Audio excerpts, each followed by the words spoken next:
First off, one of our praises to Yahweh, Ba'ashem Yahushai. Double honors to the apostles and the elders of GMS, Great Millstone. Salutations to the Akim out there teaching this word in all sincerity and in all truth. Alright, now this lesson is going to be centered around what you can see here on the screen. Cognitive dissonance, the cognitive dissonance theory. Right, and as the caption says, it says this is why people get upset when their beliefs are challenged. Right, and this is the reason I'm bringing out this topic, this theory, is because it's important for brothers to understand how people think when we're out there reasoning with people, on the highways and the byways. You have to understand how the psyche of people works when you challenge their beliefs, right?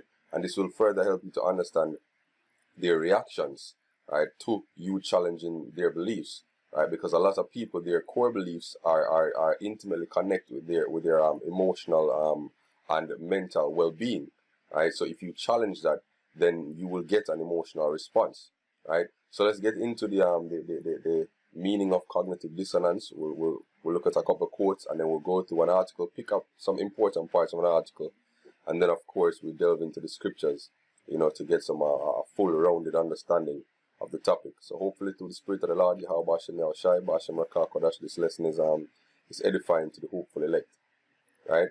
So it says cognitive dissonance. This is why people get upset when their beliefs are challenged. A mental conflict occurs when beliefs are contradicted by new information. This conflict activates areas of the brain involved in personal identity and emotional response to threats. The brain's alarms go off when a person feels threatened on a deeply personal and emotional level, causing them to shut down and disregard any rational evidence that contradicts what they previously regarded as truth. And you see truth is in quotations there, right? So a very common example of this, if brothers can think back, is when they see that that sign that we have with the white Jesus, with the horns on the head, saying that this image is of the devil. It's not biblical. When people see that, because they are emotionally connected to that image, that white image, right? And it's a part. It has formed part of their personal identity from youth growing up, seeing this image, that this image is Jesus. When we put the horns on that and say, oh, this image is of the devil, right?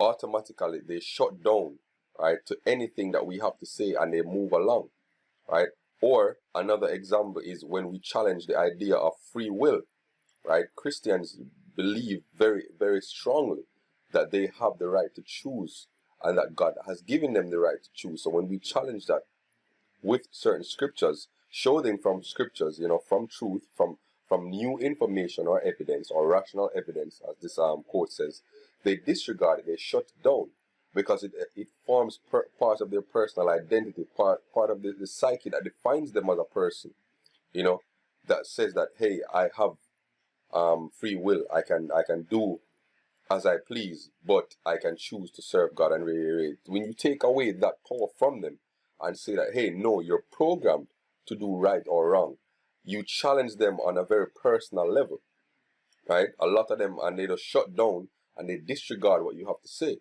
right? So this is another quote. It says, this is from Franz Fanon. It says, sometimes people hold a core belief that is very strong. When they are presented with evidence that works against that belief, the new evidence cannot be accepted. It would create a feeling that is extremely uncomfortable, called cognitive dissonance.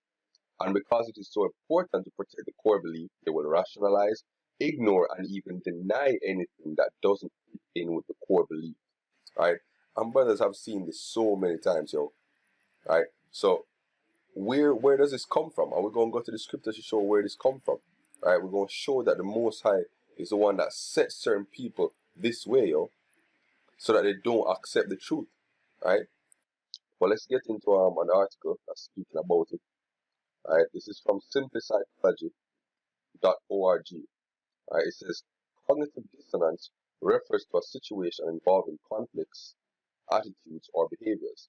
This produces a feeling of discomfort leading to an alteration in one of the attitudes, beliefs, or behaviors to reduce the discomfort and restore balance, right? And as a precept, comes to me, right now, that I really want to bring out. It wasn't a part of the roster, but let me just bring it out. Right? This is Isaiah 30 and I'll start at verse 9 or 7 about. Right? We'll start at verse 8. Isaiah 30 verse 8. No, go and write it before them in a table and note it in a book. It may be for time to come forever and ever. That this is a rebellious people, lying children that will not hear the law of the Lord, which say to the seers, see not, and to the prophets, prophesy not unto us right things, right? But speak unto us smooth things, prophesy deceit. Let's look up that word smooth, right? And get some understanding on that, right? So the word smooth is khal, right? Khalqa, right? It says portion, parcel, smooth part, smoothness, flattery, right? Something that will make them feel comfortable, basically, right? Smoothness, smooth part, smoothness, flattery, right? Figuratively, flattery, also an allotment, right? So that's exactly that's the meaning we're looking for there, flattery. We can look up the definition for that, right? Excessive and insincere praise given especially to further one's interest, right? So Jake would rather you flatter them, tell them something nice, tell them something comfortable, right, to make them feel good.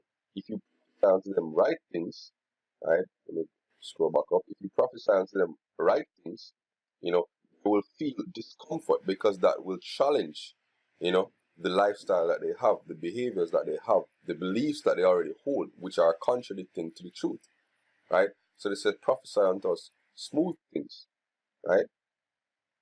For example, when people smoke behavior and they know that the smoking causes cancer, right? So it says Estinger's 1957 cognitive dissonance theory suggests that we have an inner drive to hold all our attitudes and beliefs in harmony and avoid disharmony or dissonance. This is known as the principle of cognitive consistency, right? Let me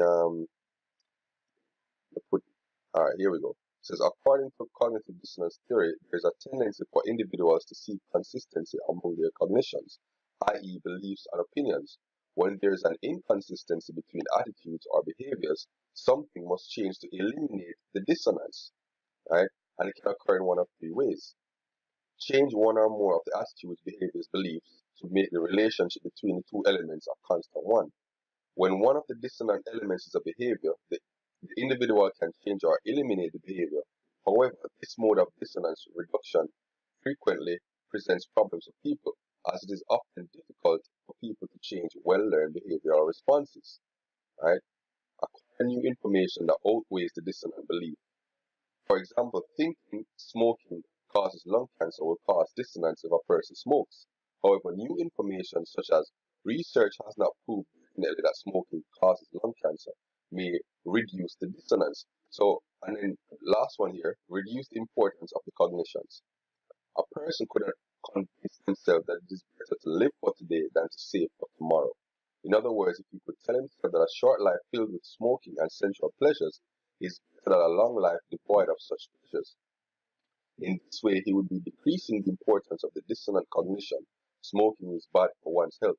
And this is exactly what Jake does, yo.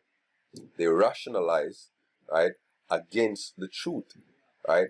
And they find excuses, right, for continuing to do the destructive and the wrong things, right? Matter of fact, let's get to our scripture I have on full. This is Ecclesiasticus from the Apocrypha chapter 32, verse 17. Let me start at verse 16. They that fear the Lord shall find judgment and shall kindle justice as a light.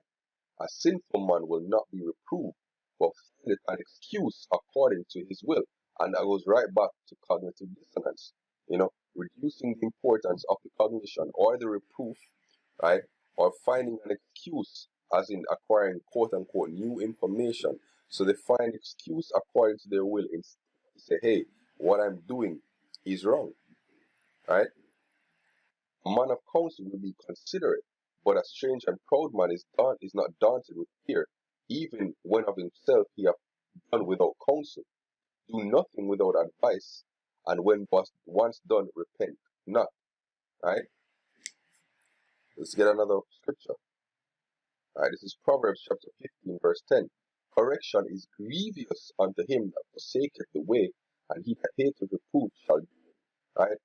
What does it mean by grievous? It's talking about the same feeling of discomfort, yo. Right? When you confront their core beliefs with a reproof, it's grievous unto them, yo. Let's look up that word grievous. A second here. Alright, grievous means ra'ai. Alright. So ra'ai, bad, evil, disagreeable, malignant, unpleasant, pleasing, alright, sad, unhappy, unkind, wicked, you know. So the meaning that we're looking for here is unpleasant, unhappiness, misery, displeasing, right, disagreeable. So it's unpleasant when you challenge someone's core beliefs, yo, right? So it says correction is grievous unto him that forsaketh the way, and he that hateth reproof shall die. Right? Going right back to the explanation of cognitive dissonance, producing a feeling of discomfort, right, when you challenge their core belief, right? Going forward, this is Isaiah chapter 6 verse 9, and he said, this is talking about Yahweh, speaking to an angel, and he said, go and tell this people, hear ye indeed, but understand not, and see ye indeed, but perceive not. Make the hearts of this people fat, meaning make it full of excuses. Right, and the heart going from the Hebrew la'ab meaning mind. So make the mind of these people fat, make them hard to understand, yo. Make their ears heavy and their eyes shut their eyes. Let them see with their eyes and hear with their ears and understand with their heart and be converted and be healed.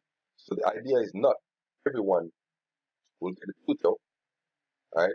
This is Romans 11 and verse 7. What Israel has not obtained, that which he seeketh for, but the election has obtained it, and the rest were blinded. According as it is written, Yahweh hath given them the spirit of slumber, eyes that they should not see, and ears that they should not hear, unto this day. And he saith, let their table be made a snare, and a trap, and a stumbling block, and a recompense unto them. Let their eyes be darkened, that they may not see, and bow down their back always. Right? Perfect scripture. This is 2 Thessalonians 2, start of verse 11.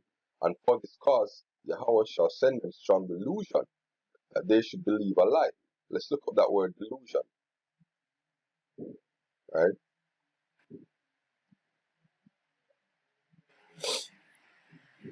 Alright, so word delusion, right, is plane, and it says a wandering, a straying about, one led away from the right way, roams hither and thither, metaphorically straying, mental strain, error, wrong opinion relative to morals or religion, error which shows itself in action, a wrong mode of acting, error that which leads into error, deceit, or fraud. Right? So it's a perfect definition, leading them away from the truth. Right? It says, and Yahweh shall send them strong delusion, that they should believe a lie, that it may all be damned who believe not the truth, but have pleasure in unrighteousness. Right? Going right back to the cognitive dissonance explanation, and if you're going back to the definition here, or the image, a mental conflict which occurs when beliefs are contradicted by new information, right?